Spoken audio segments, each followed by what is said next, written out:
Sit back and relax. You're listening to Dustfall Radio. I used to work in this old building at a college. It was forgotten and neglected off to the side of all the newer constructions, though it still had classrooms and used offices. But a whole wing of the place had just been sealed away. I didn't enjoy that job too much, and one weekend I just planned to walk out and get back to the road and whatever it might hold. But as I started to leave, it began to snow. The snow silently built and built until the roads were impassable, and I was forced back onto the campus and into my office. Since I was there, I just took on the dull, mundane work that it hosted. I was working on some little project as the sun began to set outside. A break in the clouds let a golden ray of its light filter through the window of my office as it slowly faded to darkness. In the dead of night, I began to grow curious, and I got out of my office to wander around the place. The new halls were interesting. Without anyone there, I was able to see things in the place that I might not have appreciated otherwise. But I wanted to find the old wing. There looked to have not been a way over there that hadn't been sealed or diverted around. And so, as the day came, I returned to my office, and then the mundane work that it hosted.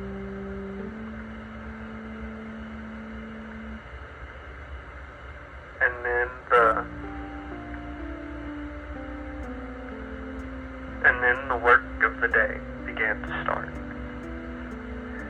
I happened to ask a colleague about the old wing that day.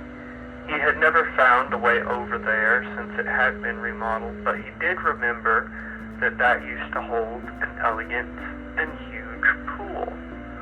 I thought that was an interesting thing to say, as the place didn't look big enough for even a small pool, like he had described.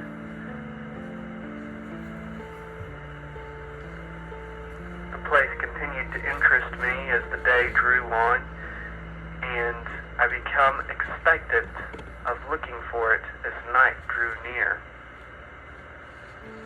There was no sunset that night. The gray, overcast sky just got darker and darker until the sense of adventure struck me again. I left my office and found the elevator. There was no basement or attic floor listed on it, but I felt that there might be a way to get it to take me to one. With a little bit of finicking, I found myself on a floor I didn't recognize. It was an attic floor. There was various things stored up there. It was clear that place hadn't been completely left behind, but up there was a stairwell down into a place I didn't recognize. On that floor, I instantly knew that I was in the old wing, by the dust in the halls and the neglect where it mattered. But everything was still there. There was furniture in common areas, learning devices in classrooms, even personal artifacts in old offices, all of which I loved to explore, until I found the library of the place, still full of books, now mildewed and decrepit with time. I thought of the pool then, and where it might be, and I found it where I didn't expect. Close to the library, almost connected to it. I was there. The pool was still running, despite having a sheen of algae on its surface. But that wasn't what I was drawn to. Instead, I looked up at the beautiful skylight of the place, twisted with wire and faded glass. I saw the warm rays of dawn beginning to show. And then, as I settled in the place, day broke brilliantly with a beautiful sunrise, warm and inviting. That sunrise seemed to invite change. I knew it meant the melting of the snow and my soon departure. But I hoped that that change wouldn't extend to the old building. I hoped that it might remain the same. That sunrise also meant I had to leave the old wing and return to the new. And so I did, going back up into the attic and down the elevator. Work continued for the rest of the week, and when that weekend came, I prepared to leave again. It occurred to me as I was leaving town that I hadn't eaten that entire week due to being trapped in my office, and so I stopped at a little deli. As I got my sandwich, I looked out the window and saw the first flurries of another snow coming in.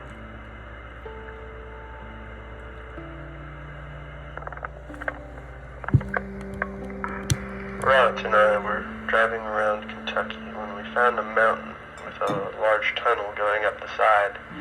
We decided to go explore the tunnel, so it started as a flexible plastic thing, but when that constricted us too much, we got out, we cut out the side of it and found ourselves in a larger brick one around it. We stayed there for a while eating our lunch before returning to the outside world.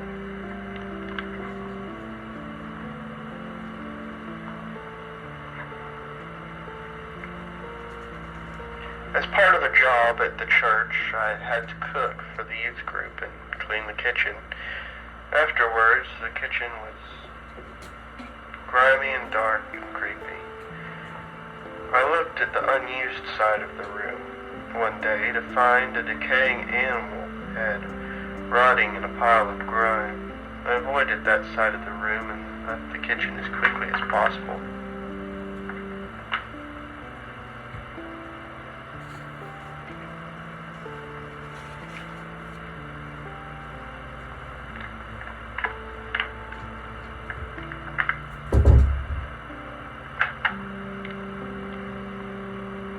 One day when driving around, my car came on the campus.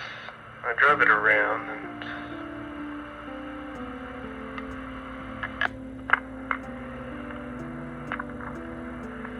the time family, Rot and I, were going on a trip by car to some beach. As we were moving through, I continuously saw fantastic abandoned structures. I might have stopped for them if I were on my own. Huge hospitals, doors wide open, sprawling theme parks with no barrier to entry. Factories long forgotten just poking through the dense foliage that had consumed them. I settled for watching these passing forms. And then at some point, we parked at a dim little Gaddy's, tucked away into an empty little exit. While our food was being cooked, I looked around at the neglected arcade games, all run down, some dusty. I was not alone, and some rambunctious kids abused one cabinet. There was a little empty space behind the bumper cars where several older games were shoved.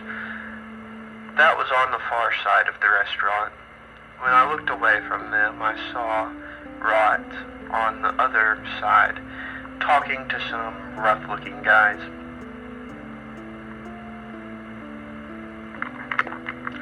At some point, I went back to my table, and Miles joined us soon after.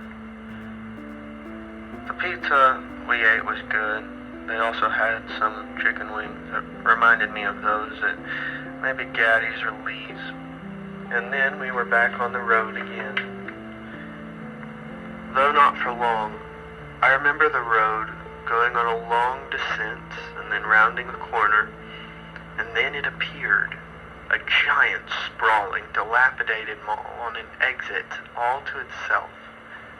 I made some small comments to Rot, and, for some reason, Present got it in his mind to stop there. I had no idea why this one, when we had passed so many other good spots, but I took it. We took the exit to the parking lot. From closer up, I could see that it was a one-level monolith.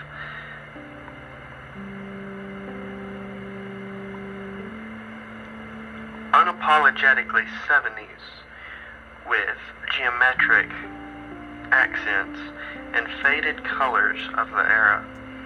Parts of the larger sections of the building had given way, folding in on themselves, opening windows into the dark inside, where I could see a few lights still twinkling to life. As always, I was ecstatic the building still had power, but I knew the risks. Looking around, I spotted a sharp new flock camera. If I were on my own, I would have cut my losses, but my greed for exploration got the better of me then. Once my feet hit the dried, cracked pavement, there was no chance of turning back. Above, the main entry was a grand, triangular pavilion, casting the doors in shadow. That door gave freely, and inside it was dark, cool, and perfectly preserved. Plastic palm trees stretched up into the dark, false sky. Salmon and teal tiles gleamed like new. A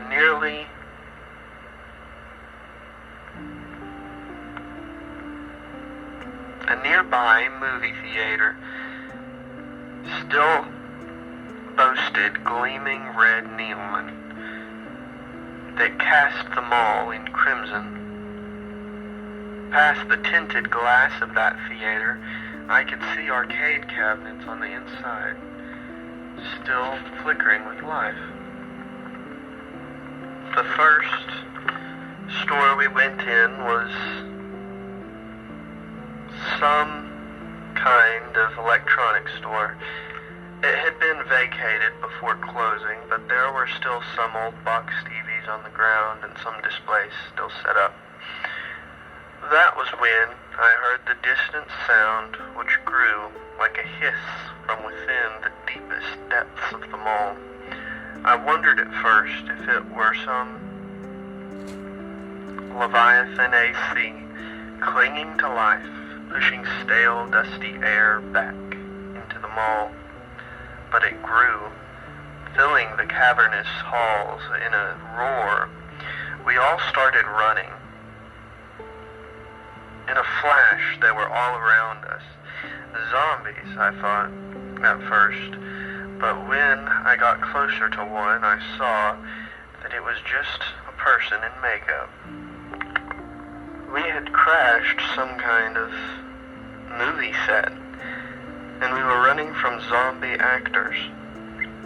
We made it back to the car all right, and found the road again.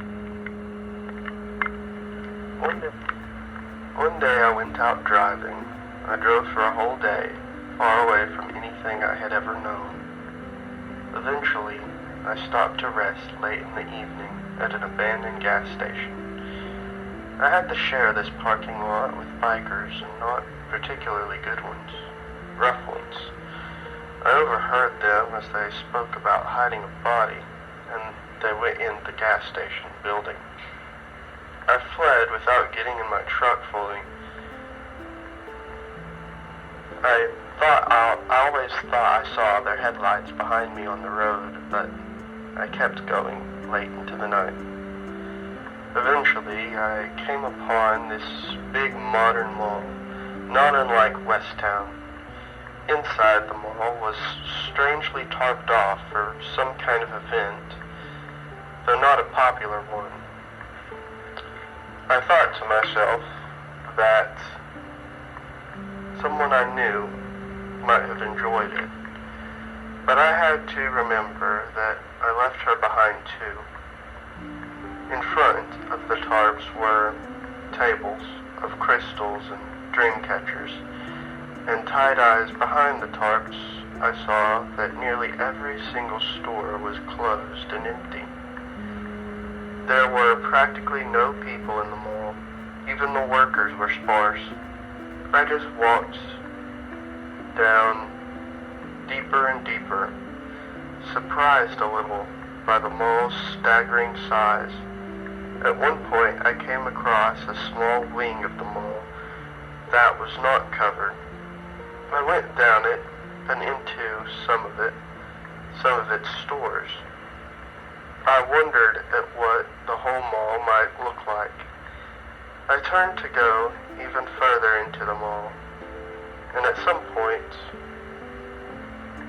noticed the tarp walls were beginning to constrict the path and cut off light from above.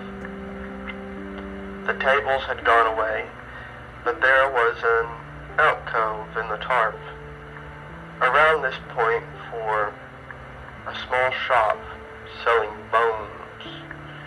The mall went on further, still in the dark, but I had an off feeling about the bone shop being in between me and the exit, so I began to leave. I hit the open road again as the sun was coming up into the sky, and moved further into the countryside. Eventually, as it was full daybreak outside, I came across a small dilapidated roadside attraction, and decided to venture inside. The main room still had power to some sickly yellow lights. Despite being completely gutted, I could tell this room used to be the gift shop, while the cave would be downstairs. The hall to get to it was entirely in ruin. The HVAC ducts were down and everywhere. Insulation was also all over the place, and it was all damp with old mildew and mold. It was nearly impossible to get through. The main hall did open up after this entrance, though, and I moved deeper into the tunnels. It was huge at its true depth, and there were wonders and horrors inside. I left quick, back on the road. I had no idea where to go next. In the blue gloom of one winter, I had taken a job driving semi-trucks. On an overcast winter day, much like the rest that season, I went away, way out to get one. As I drove, the roads got worse and worse. At one point, I had to cross a log wooden bridge with a few boards missing. There was a man in a store built to service the bridge. I got out first and asked him about it, and he said that he kept it, but the budget was too thin to really keep it nice. I kept on and arrived at the lot and got the truck. On the drive back, I had to battle both the roads and a worsening, blinding snow. I had to glare just to see whatever curve was right in front of me. I was just waiting to slide off the road, and each pothole felt like it. Eventually, I came back to the wooden bridge. I tried to cross it quick, to skip over the downed logs. There were many more than the first time, and it was as if the bridge had aged sharply since I had went on it last. I got over just fine, but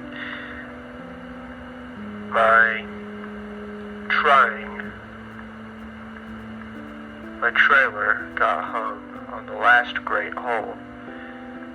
The store guy came out and helped me along, looking more weary, looking more worn down than last time.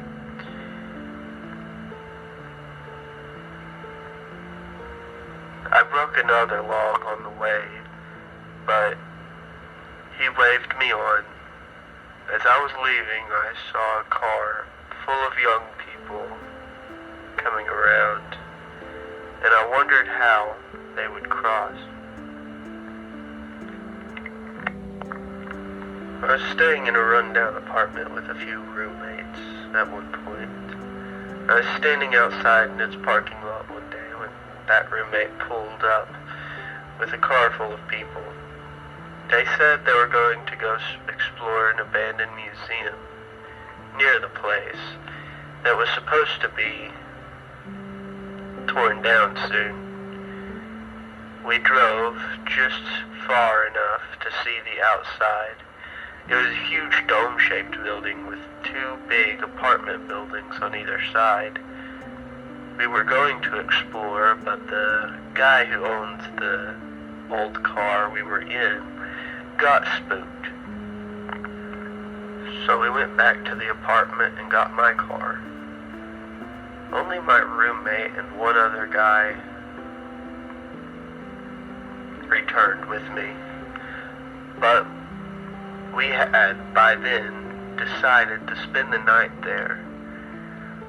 We got out as the sun was setting and a cool breeze was coming in. The first floor with the dome was pretty empty, but the dome was a marvel itself, glowing gold in the evening sun. My roommate and the other guy went on to explore the basement.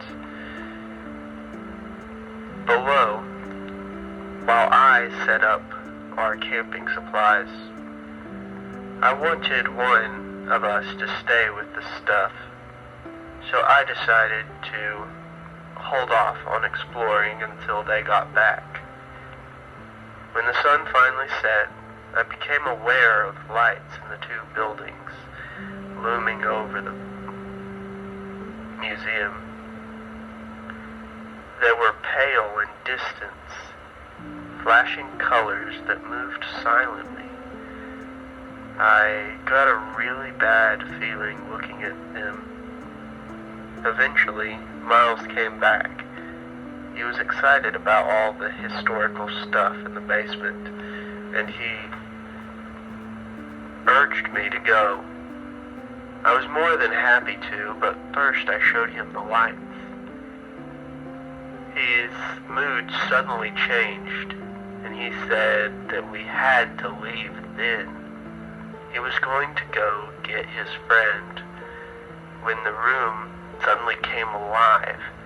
Antiques, junk, and our own gears were thrown around in a whirlwind of activity, as were we. When the room finally stopped, we were more sure than ever that we had to leave, but he still wanted to go and get his friend.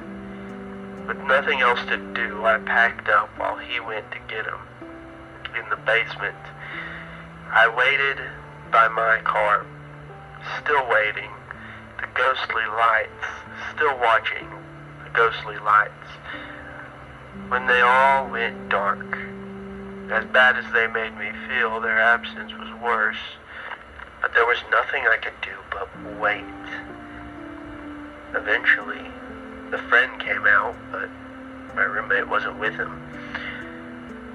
So I decided to go get him, while the friend would wait by the truck. The first thing I came across once I went downstairs was a massive machine. It took up so much space in the room that I had to crawl around it. When I was almost halfway, wedged in between the cinder block wall and some odd rusted gears. It turned on and began slowly coming to life. I hurried, skittering past it, deeper into the museum, past some stray, dark, and dusty exhibits, and into the library. Far past the machine, the library was vast, tall, with branching halls, a few dim lights still on. I picked my direction at random, trying to stay in the light. Eventually, I came across a single door and opened it. Behind was more library, just like the rest, only maybe a little darker. But there in it was a hellish demon figure. I knew it was Moloch. It came for me, and I ran.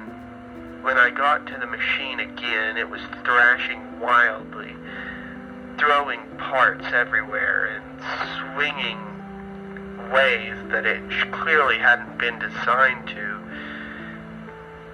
I was still being chased, though, so I had to get around it. I only narrowly avoided being skewered and mangled and caught within the machinery then, but I ran out. The demon was still right behind me when I got outside and ran to my car, with the friend still in the driver's seat. I screamed at him to move. I begged him to start the car. And then I finally got inside. I watched the demon approach while begging the friend to just go, to just drive us out of there. Finally, I looked over at him in the seat next to me, and he had a glow of his own deep within his eyes, something welling up to the surface. My phrase that I had been screaming, "Moloch is coming," caught in my throat when I saw him. And he responded calmly, saying only, "I am Moloch," before reaching out to me. A hurricane had just hit the small town of Rose Hill, and Fade and I went to go see the carnage. Some rebuilding had started, but the damage was new.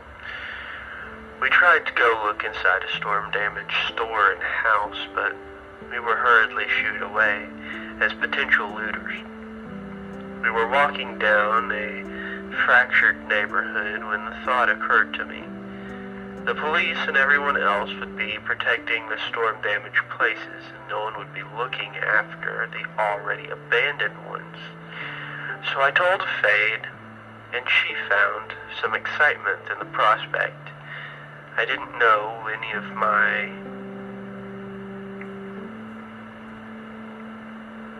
spots in Rose Hill, but as we were walking back to the car to find them, I noticed a small house surrounded by trees and overgrowth, clearly long abandoned. Getting there was a large marsh moat surrounding it. I decided to walk through, trusting my boots to keep the scum out. After I had gone the distance, I realized Fade was still on the drier ground, so I offered to go back and carry her, possibly. But she had been planning her jump across since I had stepped in. She ran and made it further than me, I almost thought. She had made it all the way, but the marsh absorbed her feet, a dull, wet sound. She sunk a little further, still as she strained for balance. She certainly pressed on to arrive beside the house. The house was all wood, relatively small, built in the classic craftsman style. It had once been white, but the paint had peeled and faded, strained away into a dark gray-brown color, which blended in with the rest of the gloomy winter environment. The house had storm damage, primarily a large branch that had landed on the crown of its roof, and it crushed a buckle under its weight. We went inside. The back, screened-in porch door was unlocked. It swung easily. The house was full of dated furniture and decoration. We marveled at the intact time capsule of the dining room and living room. It was as if we were leaving the living room. I first noticed a strange porcelain doll with a weirdly adult face sitting on top of the old box TV. I didn't say anything. We moved on to the bedrooms. Fade laughed a little at the entirely carpeted bathroom, and we peeked into the first bedroom, which was painted a deep blue and entirely devoid of furniture. The next room, though, had a bed, usual cabinets, but they were entirely covered in those dolls. She was entirely spooked by then, and we returned to the hallway, but when we did, I saw that a large one, almost human-sized, peeking around the corner. Suddenly, its head quickly retracted. We both started running out of the house. In the kitchen, I saw hundreds more, all writhing in unison, as if at the bog. At the bog, I picked her up and carried her across. Then we ran back together to the car and drove off. When we were at a safe distance down the road, Fade spoke first about how fun and exciting our little adventure was. I was living in a big rundown farmhouse. One day, Fade left me there alone. The place was strange, especially after dark. Doors didn't always go to the same places, and I found myself trapped in this big empty common room fairly often. The room gave me a